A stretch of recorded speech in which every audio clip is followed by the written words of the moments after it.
Assalamualaikum warahmatullahi wabarakatuh. Makasih sudah klik video aku, dan bagi yang baru mampir di channel aku juga ucapkan terima kasih.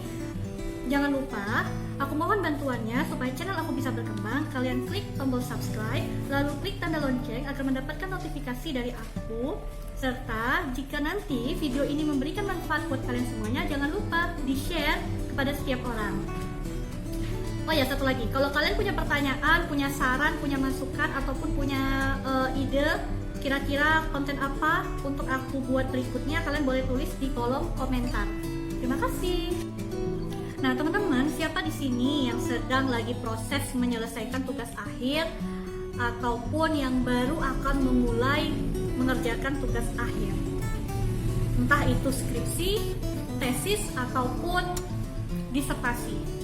Nah, buat kalian yang baru akan memulai mengerjakan tugas akhir, pasti tahapan awalnya adalah bagaimana memperoleh dosen pembimbing. Ya, setiap penyelesaian tugas akhir itu harus diawali dengan adanya dukungan arahan dari dosen pembimbing ini, karena tanpa dosen pembimbing kalian tidak akan bisa menyelesaikan juga yang namanya tugas akhir tersebut. Nah, kali ini aku akan ngebahas mengenai apa sih hal-hal yang seharusnya kalian hindari selama proses bimbingan tugas akhir. Yuk kita bahas sama-sama. Hal pertama yang harus kalian hindari pada saat sedang melakukan bimbingan dengan dosen pembimbing adalah jangan bersikap seolah-olah memaksa dan mengatur jadwal bimbingan sendiri. Nah, ini penting buat kalian-kalian yang baru atau sedang menyelesaikan tugas akhir, bahwa jangan memberikan kesan seolah-olah kalian itu berhak untuk menentukan kapan si dosen harus mau membimbing kalian. Pola-pola komunikasi atau kalimat ketika ingin mengajukan jadwal bimbingan dengan dosen pun harus diperhatikan. Misalnya, jangan memakai kata-kata seperti ini. Ini di chat ya, misalnya, "Maaf Bu, Ibu lagi di mana? Saya sudah di kampus nih. Kira-kira Ibu ada di kampus nggak? Bisa nggak kita bimbingan?" 2. "Bu, kalau seperti jadwal yang Ibu mau, hari Kamis depan saya nggak bisa nih. Saya maunya hari ini aja, karena saya 2 hari lagi mau buru-buru menyelesaikan tugas lainnya dan saya ingin segera seminar Bu. Gimana kalau hari ini aja Bu, mumpung saya ada luang nih waktunya." 2 kalimat tadi sebagai contoh ya, itu adalah kalimat yang seolah-olah kalian memaksakan dosen harus membimbing kalian. 2 kalimat tadi ini memberikan pandangan dari seorang dosen kepada mahasiswanya bahwa mahasiswa itu adalah mahasiswa yang mengesampingkan etika atau tata krama sopan santun. Gini ya, yang kalian harus pahami ketika melakukan bimbingan, kalian harus sadar guys, bahwa dosen itu labelnya tidak hanya sebagai dosen pembimbing, dia juga harus melaksanakan kewajibannya, yaitu mengajar, mengabdi, meneliti, belum lagi urusan-urusan lainnya di luar kampus. Misalnya kapasitas dia sebagai dosen pembimbing, toh yang dibimbing gak hanya kalian, di level angkatan atas, di atas kalian atau di bawah kalian pun juga yang sedang menempuh tugas akhir itu pasti juga butuh bimbingan beliau. So, jangan pernah memaksakan kepentingan kalian untuk lebih dulu diutamakan sehingga kalian mengesampingkan etika dan tata krama kepada dosennya. Kalau sudah begitu, nanti susah, dosennya nggak akan nyaman, nggak akan senang sama karakter kalian yang demikian. Kalau gue juga jadi dosen, ogah mau membimbing mahasiswa yang gitu. Lalu butuh dosen apa tidak? Kalau lu butuh dosennya, ya ikuti dong aturan main gue juga. Jangan lu maunya maksain kehendak lu aja, kan begitu. Itu poin yang pertama. Hal kedua yang harus kalian hindari pada saat melakukan bimbingan adalah usahakan jangan ada kata tapi. Usahakan ya, alias dihindari. Nah, selama bimbingan dengan dosen, please banget deh buat kalian, jangan sampai kalian itu menolak secara tidak langsung saran masukan yang dosen pembimbing itu berikan. Dosen pembimbing itu pastilah lebih tahu daripada kalian. Pasti dia tahu apa yang terbaik buat karya penelitian kalian. Kalau nggak akan mungkin dia didapuk jadi dosen pembimbing. Nah, ketika dosen memberikan masukan saran, sepanjang itu adalah baik, diterima saja, diikuti apa sarannya. Jangan lakukan hal yang seperti ini. Ketika dosennya berkata, "Mas, Mbak, tolong ya selesaikan bab 4-nya, tapi saya minta bab 4-nya ditambah dengan data wawancara dari instansi PTZ." Lalu kalian menjawab dengan reaksi seperti ini, Tapi Pak, saya kan sudah ada data di instansi C. Itu kayaknya sudah lebih cukup deh Pak, daripada harus ngambil data wawancara lagi.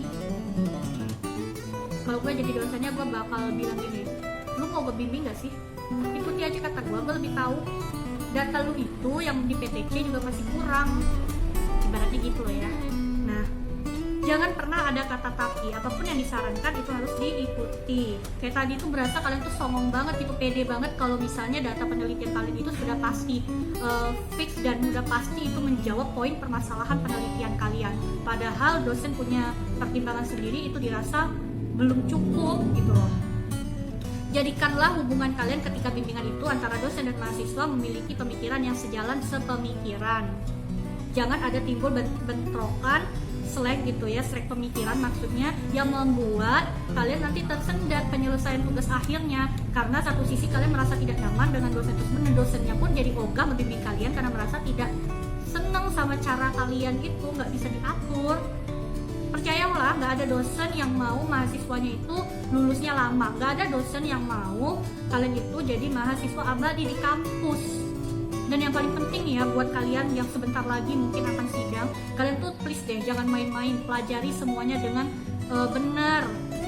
Tidak hanya terkait penelitiannya, tapi juga materi-materi yang pernah kalian pelajari sewaktu masih mengambil teori perkuliahan itu juga tolong dipelajari.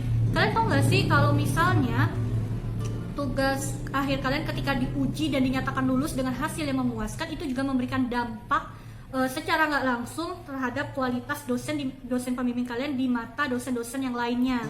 Nah, ketika kalian gagal, itu jeleknya bukan main guys, hati dosen kalian itu ya kan, ini anak udah gua luangin waktu gua, pemikiran gua untuk membimbing dia, malah nggak lulus. Citra dia sebagai dosen, kualitas dia sebagai dosen di mata dosen yang lain secara nggak langsung itu juga kena imbas karena kalian udah dibimbing bener-bener juga.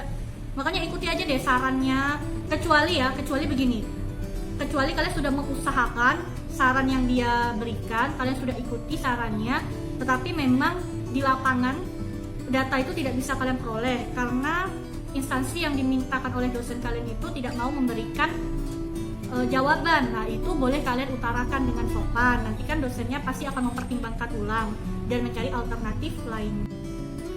Hal terakhir yang harus dihindari oleh mahasiswa adalah jangan pernah mencoba untuk mengatur dosen ketika bimbingan.